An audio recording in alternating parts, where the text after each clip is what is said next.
Let's get more on that from Gunes Murat Tezcur. He is an associate professor at the University of Central Florida, and he joins me now live from Orlando. Thanks so much for joining us.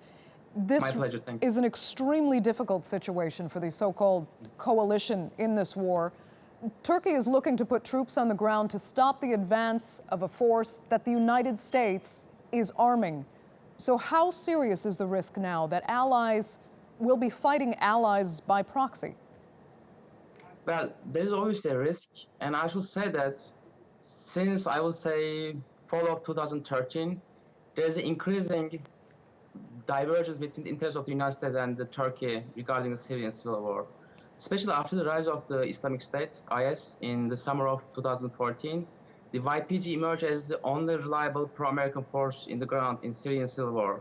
But obviously, if you look from the Turkish perspective, this is something completely unacceptable because YPG and PKK are allies, they have close relationships. And then since the collapse of the peace process in Turkey in the summer of 2015, it basically creates a huge national security threat for Turkey. Tell us more about that if you can. Explain in Syria, what does the YPG want and how much does it correspond with the aims of the PKK? Well, I mean, YPG is basically creating a new enclave in Syria, a Kurdish enclave, which is actually similar to what happened in Iraq, in northern Iraq, the formation of the Kurdistan regional government after 1992, and especially after 2003 American invasion. So we're basically seeing a similar process. And from the American perspective, the gains of the YPG on the ground are actually not creating a problem because they typically come at the expense of the Islamic State and other Islamist militants. But obviously, from the Turkish perspective, this creates a huge trouble, mainly because YPG and PKK are just very close to each other. Right. But I mean, how do you think this relationship can be reconciled if Turkey and the U.S. can't come to terms on the role of the YPG in Syria?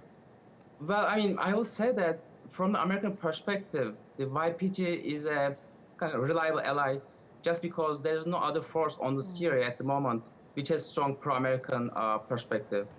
So it will always create some tension with Turkey, despite the fact that both Turkey and America is obviously NATO members.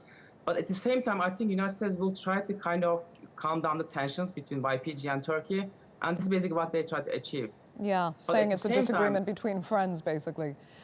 Yes, but then, I mean, especially since the collapse of the peace process, this becomes much more difficult to achieve, obviously.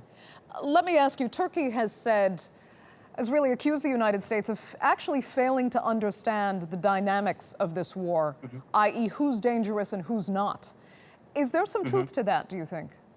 Well, I mean, I come from a more realist tradition, and I typically look at the actors' interests, and I can easily say that now there's a difference between the interests of the United States and the interests of Turkey regarding the outcome of the Syrian civil war. I mean, in the beginning, it was all about the Assad regime, but especially after the summer of 2014, America is much more concerned with the rise of the Salafi jihadism, while Turkey is basically more focused on the rise of Kurdish nationalism in Syria.